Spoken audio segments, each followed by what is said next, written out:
आज हम lesson number 3, ये हमारी कविता है, मत बांटो इंसान को। इस कविता के कवि का परिचय हमने आपको दिया, कविता का गान कराया। फिर भी एक बार देख लीजिए। इस कविता में हमें एकता, मिलजुल कर रहना और समानता आदि मूल्य से परिचित कराया। ठीक है, तो हमने इस कविता का आपको गान करवाया। आशा करती हूँ आपने इस कविता को याद कर लिया होगा और आपकी कॉपी में लिख लिया होगा। तो आइए इस कविता की पंक्ति का गान करते हैं और इसे आपको समझाते हैं। तो देखिए, मंदिर मस्जिद गिरजाधर ने बांट लिया भगवान को, धरती बाटी सागर बाटा मत बांटो इंसान। तो बच्चों, इस कविता की ये 4 पंक्तियाँ हैं। इस कविता की इन 4 पंक्तियों में कवि कहते हैं कि इंसान ने क्या किया। मंदिर मस्जिद गिरजाघर, तो हिंदुओं ने मंदिर, फिर मुसलमानों ने मस्जिद और गिरजाघर यानी सिखों ने गिरजाघर, यानी कि इस प्रकार सब ने क्या किया, अपने अपने भगवान को इस प्रकार अलग अलग स्थान पर रख दिया। तो धर्म के अनुसार हर एक लोग अपने अपने भगवान को क्या करते हैं, प्रार्थना करने के लिए अपने अपने मंदिरों में जाते हैं। जैसे हिंदू है वो मंदिरों में जाते हैं, मुसलमान है वो मस्जिदों में नमाज़ पढ़ने जाते हैं, सिख जो है यानी वो गिरजाघर यानी कि गुरुद्वारा में जाते हैं, बराबर। तो इस प्रकार इंसान ने क्या किया, अपने धर्म और अपने भगवान को अलग अलग स्थान पर रखा। तो कहते हैं कि बांट लिया भगवान को, है ना, भगवान को इस प्रकार बांट लिया। ईश्वर तो एक ही है, पर हर एक इंसान ने क्या किया, अपने अपने धर्म के अनुसार भगवान को बांट लिया। धरती बाटी सागर बाटा मत बांटो इंसान को। उसके बाद क्या किया कि चारों ओर सबने धरती का भी बंटवारा कर लिया। तो कैसे धरती का बंटवारा किया, तो आपने देखा कि कई जगह पर हिंदू रहते हैं, कई जगह पर मुसलमानों का स्थान है, कई जगह जो ख्रिस्ती है उनका स्थान है, फिर है कई सिख है वो भी अलग जगह पर रहते हैं।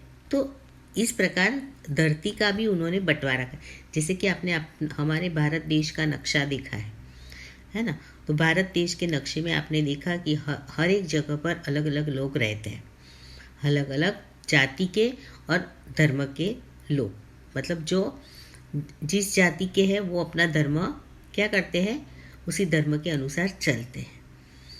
तो धरती बाटी सागर बाटा, तो जहाँ जहाँ आप चारों दिशाएं, उत्तर पूर्व पश्चिम दक्षिण, है ना, तो इन चारों दिशाओं में आपने देखा कि धरती का इस प्रकार बंटवारा हो गया। मत बांटो इंसान को, तो कवि क्या कहते हैं, पर भले ही तुम लोगों ने भगवान को बांट लिया, यानी कि अपने भगवान को अलग अलग स्थानों पर रखा, धरती का भी बंटवारा कर लिया, है ना, फिर सागर का भी बंटवारा कर, पर अब इंसान का बंटवारा मत करो। क्यों ऐसा कहा है, क्योंकि भारत जो हमारा देश है, इस भारत देश में रहने वाले हर एक इंसान भले ही जाति से अलग हो, धर्म से अलग हो, पर इन सबको कवि ये सिखाना चाहते हैं कि आप सब में एकता होना ज़रूरी है ना, पर इंसान का बंटवारा मत करो। तो अब क्या कहते, देखो, अभी राह तो शुरू हुई है, मंजिल बैठी दूर है, उजियाला महलों में बंदी, हर दीपक मजबूर है।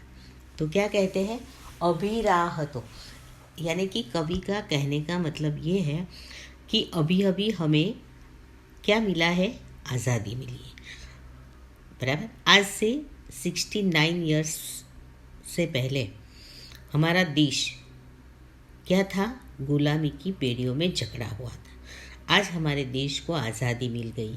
तो आज़ादी मिले हमें 69 ईयर्स हुए, अब 70 ईयर्स या 71 ईयर्स पूरे होंगे, बराबर। तो उस वक्त हमारा देश क्या था? गुलामी की बेड़ियों में जकड़ा हुआ था। और इस कारण अभी हमें जब स्वतंत्रता मिली है, इसलिए कवि कहते हैं कि अभी राह तो शुरू हुई, यानी कि अभी अभी हमें स्वतंत्रता मिली है, यानी अभी हमारा रास्ता खुल गया है। पर हमें ऊंचाइयों तक पहुंचने के लिए अभी हमारी मंजिल कैसी है? बहुत दूर है। यानी कि हमारे देश को और देशों की बराबरी करने के लिए अभी हमें बहुत मेहनत करनी है। इसलिए क्या कहते हैं? अभी राह तो शुरू हुई है, मंजिल बैठी दूर है, उजियाला महलों में बंदी हर दीपक। ऐसा क्यों कहा है? तो कवि ऐसा इसलिए कहते हैं कि अभी हमारी शुरुआत, हमारे देश को आज़ादी मिले अभी कुछ समय हुआ है, इसलिए अब हमें आगे बढ़ना है और देशों की बराबरी करनी है ना। इसलिए अभी हमारी मंजिल बहुत दूर है। पर आज कई ऐसे महल है, आज ऐसे कई घरों हैं जहाँ पर बिजली यानी कि दीपक जल रहे हैं। पर आज हमारे देश में कई गांव, कई शहर ऐसे हैं जहाँ लोगों को क्या नहीं मिल रहा है? उजाला नहीं मिल रहा, यानी उनके घर अभी भी दीपक नहीं जल रहा है। दीपक नहीं चल रहा है यानी कि वहाँ पर अभी बिजली नहीं आई है। तो उजियाला महलों में बंदी हर दीपक मजबूर है। तो कई महलों में क्या है? दीपक प्रज्वलित हुए हैं, लेकिन कई ऐसी हमारे भारत देश की चारों और दिशाओं में कई जगह ऐसी है जहाँ पर उनको बिजली नहीं मिल रही है। इसलिए वो कैसे है? मजबूर है, अभी भी वो अंधियारों में रह रहे हैं। तो आपको ये दो पंक्तियाँ समझ में आई कि इंसान ने क्या किया है? अपने अपने भगवान को इस प्रकार बांट लिया है। किसी ने मंदिर में, किसी ने मस्जिद में, किसी ने गिरजाघर में। भगवान को इस प्रकार बांट लिया। भगवान तो एक ही है, पर इंसानों ने इन भगवान का बंटवारा किया है। तो भले ही बंटवारा किया, धरती का भी बंटवारा किया, सागर का भी बंटवारा किया, पर अब आप इंसान का बंटवारा मत करो, क्योंकि अभी अभी हमें हमारे देश को और ऊंचाई तक ले जाने की शुरुआत हुई है। अभी हमारी मंजिल बहुत दूर है। अभी कई ऐसे जगह, कई महल है जहाँ दीपक जल रहे हैं, लेकिन कई ऐसे घर हैं जहाँ दीपक नहीं जल रहे हैं, यानी वहाँ पर उजियाला नहीं है। इसलिए क्या कहते हैं? देखो, मिला न सूरज का संदेशा, हर घाटी मैदान को, धरती बाटी सागर बाटा, मत बाटो इंसान। तो क्या कहते हैं कि अभी कहीं ऐसी जगह है जहाँ सूरज का संदेश यानी कि सूरज की किरणें वहाँ तक नहीं पहुँचती हैं। अभी भी कई ऐसी जगह है जहाँ पर सूरज की किरणें नहीं पहुँचती हैं। हर घाटी मैदान पर, अभी भी कई ऐसी घाटियाँ हैं, ऐसे कई मैदान हैं जहाँ लोगों को सूरज की किरणें नज़र नहीं आती, क्योंकि वो अभी सुबह क्या है, शाम क्या है, दोपहर क्या है, रात क्या है, वो समझ ही नहीं पा रहा है। क्योंकि अभी भी ऐसी जगह पर यानी ऐसी घाटियों में, ऐसे मैदानों में सूरज का संदेश नहीं पहुंचा, यानी कि सूरज कब उगता है, कब अस्त होता है, अभी ऐसी जगह पर लोगों को क्या नहीं मिलती है? सूरज के प्रकाश की किरणें नहीं मिलती। इसलिए कवि कहते हैं, धरती बाटी सागर बाटा, मत बाटो इंसान। भले ही तुमने धरती का बंटवारा किया, सागर का बंटवारा किया, पर अब इंसान को मत बांटो। आप सब मिलजुल कर रहो। ओके, अब क्या कहते हैं? अब भी हरी भरी धरती है, ऊपर नील वितान है, पर न प्यार हो तो जग सूना, जलता रेगिस्तान। क्या कहते हैं? देखो, आज भी हमारी धरती उसी तरह हरी भरी है। ऊपर नीला वितान यानी कि ऊपर नीला आसमान है, नीचे हरी भरी धरती है। पर यदि आपस में एक दूसरे के साथ प्यार न हो तो हमारा जग यानी जगत किसकी तरह है? सूने जलते हुए रेगिस्तान की तरह। रेगिस्तान आपने देखा है ना, जहाँ रेत ही रेत नज़र आता है, जलता है वो, उस पर आप पाँव रखोगे तो आपके पाँव भी जल जाएंगे, ऐसा रेगिस्तान। यानी कि अभी हमारा जग, हमारी दुनिया कैसी है? जलते हुए रेगिस्तान की तरह है। क्यों? यदि आपस में एक दूसरे के साथ प्यार ना हो, है ना, एक दूसरे के साथ दुश्मनी रखोगे तो हमारा जग, हमारा देश कैसा है? जलते हुए रेगिस्तान की तरह है। क्योंकि धरती और आकाश में कोई बदलाव नहीं आया है, वो तो अब भी हरी भरी धरती है और आसमान भी वही का वही है, नीले रंग का आसमान वही का वही है, धरती भी हरी भरी है। पर धरती पर रहने वाले इंसान में यदि प्यार ना हो तो वो क्या होगा? जलते हुए रेगिस्तान की तरह होगा। तो विद्यार्थी मित्रों, मैंने आपको इस प्रकार ये 4 पंक्तियाँ समझाई।